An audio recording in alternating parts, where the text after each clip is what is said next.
March 7, 2026. This is day 66 of 365 days of our Abundant Life series. Hebrews chapter 10 verse 34. You suffered along with those who were thrown into jail, and when all you owned was taken from you, you accepted it with joy. You knew there were better things waiting for you that will last forever. Today's topic title, God says, I will show you how to lose.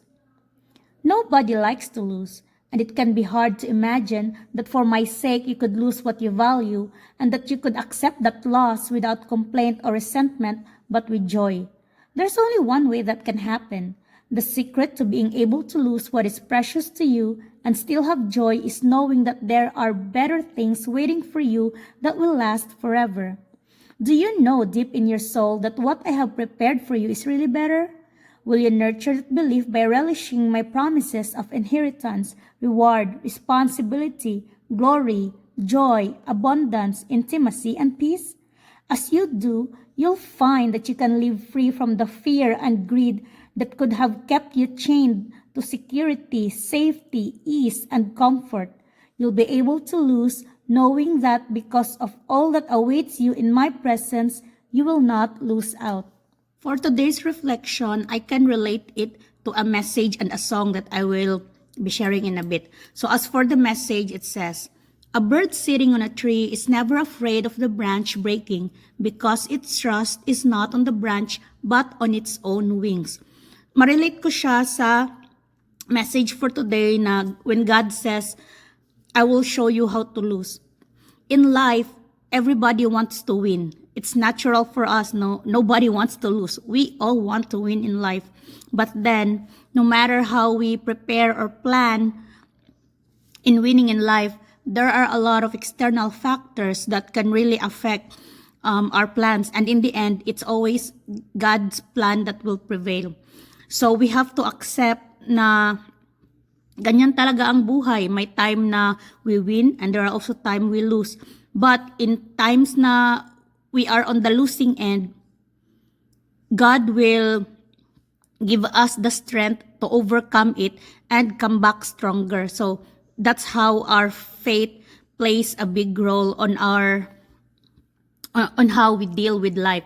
So just like the bird would hop on a branch, and anytime the branch could break or there might be a predator that will suddenly attack.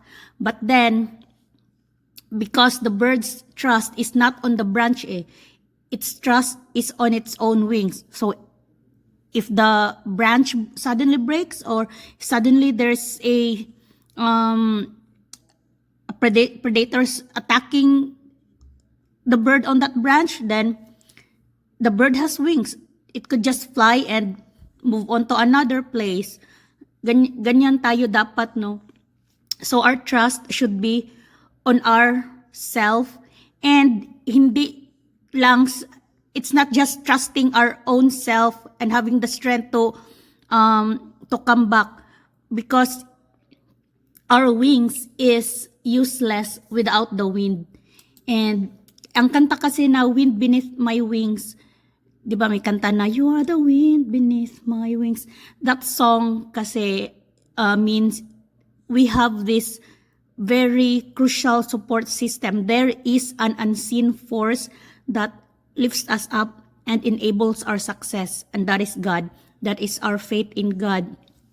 He is our wind beneath our wings. So in the end, our faith should be in Him, because with all of the external factors that might affect our, that might disrupt our plans, with our faith with God, we have this hope na we can always come back stronger, or there's a bigger plan for us. So ganyan siya. Yes, there are times what we prayed for, what we hoped for, God won't allow it, but for a certain purpose. You might ask for, I'd like to have this job, Lord, but He's not giving it to you. Maybe because you're not ready for that. He's still preparing you. Minomold ka niya muna to be ready to have that what you prayed for. Or for example, I know February is love month and it's over, but for example, like, you've been praying like, ay, Valentine's na naman, single pa rin ako. Lord, kailan mo ba talaga ibibigay yung the one ko, yung ganyan. Instead of praying for God giving you the one, pray for letting God mold you to be the person, to be that right one. Dahil baka kaya hindi niya kayo pinagmimit dahil you're still not the person you're ought to be. He's still molding you and you're resisting it. So ganyan siya dapat, no? But if in the end, wala talagang binigay, then I know really God has a really purpose na ibibigay para sa iyo. So ganyan siya. So that's it. So in life, we may want to win, but God sometimes allows us to lose for a bigger and better purpose. So His plan will always prevail.